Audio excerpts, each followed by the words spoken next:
Welcome to our first episode of the Watchlist Club. Today, we're going to focus on Teach You a Lesson. Did you know that the most terrifying parts of this Netflix series are actually pulled directly from real-life scandals? From underground bullying methods that sparked national outrage to tragic real-world events that inspired emotional episodes. Here are 10 shocking facts you didn't know about Teach You a Lesson. Fact 1. From banned webtoon to global screen. The series is based on the wildly popular Naver webtoon Get Schooled, also known as True Education. But did you know it was completely pulled from North American platforms in 2023? The original comic ran into an international controversy over highly sensitive racial themes. Netflix completely rewrote the live-action script to fix these issues for a global audience. Fact 2. The reunion of justice.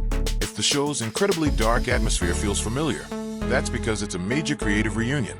The director, Hong Jong-chan, alongside actors Lee Sung-min and Kim Woo-yeol, all worked together on Netflix's award-winning 2022 legal thriller Juvenile Justice.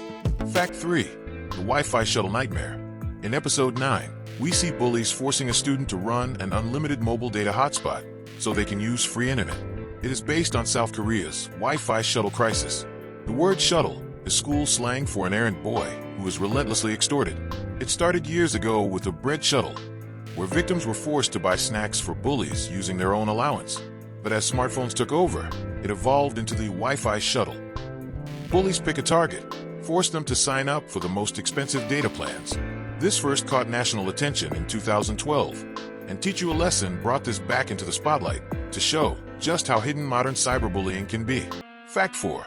The stolen rental car tragedy.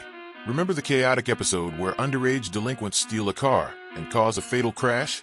This directly mirrors a 2020 tragedy in South Korea. A group of teenagers stole a rental vehicle and ended up killing a college student. This forced a political debate over whether South Korea should lower its age of criminal responsibility. Fact 5. The Sui Elementary Parallel. Episode 5 features an elementary school teacher completely breaking down under the weight of toxic and entitled parents.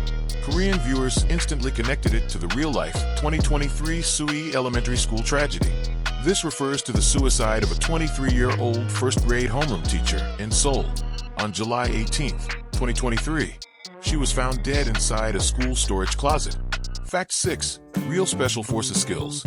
Because their characters have Special Forces backgrounds, Kim Woo-yeol and Jin Ki-ju didn't just rely on stunt doubles. This made the brutal classroom takedowns look completely authentic.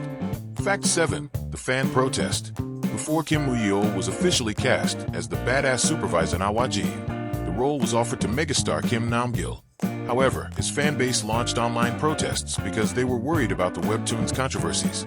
Kim Nam-gil ultimately turned down the role, paving the way for the incredible performance we see today. Fact 8. Copying the show in real life. In the K-drama, the government forms the Educational Rights Protection Bureau to stop school violence. Well, the show made such a big impact that a South Korean think tank and the Gyeonggi Provincial Education Superintendent put forward a policy proposal. They want to create a real version of this bureau. Fact 9. Global domination. The show didn't just capture Korea, it captured the world. Right after dropping on June 5, 2026, it locked down the #1 spot on Netflix's non-English TV chart for 3 straight weeks. It also broke into the top 10 across 66 different countries simultaneously. Fact 10. The ultimate philosophy. The show asks a terrifying question. When the system is completely broken, can violence ever be used to restore justice? That dilemma is why the show has gone completely viral. It sparked a national debate, with desperate teachers cheering the show's discipline, while critics warned that glorifying violence against minors sets a dangerous precedent. Which of these real-life inspirations shocked you the most? Do you think a real-life version of the Protection Bureau is a good idea? Drop your thoughts in the comments below. Smash that subscribe button for more deep dives into your favorite shows, and we'll see you in the next video.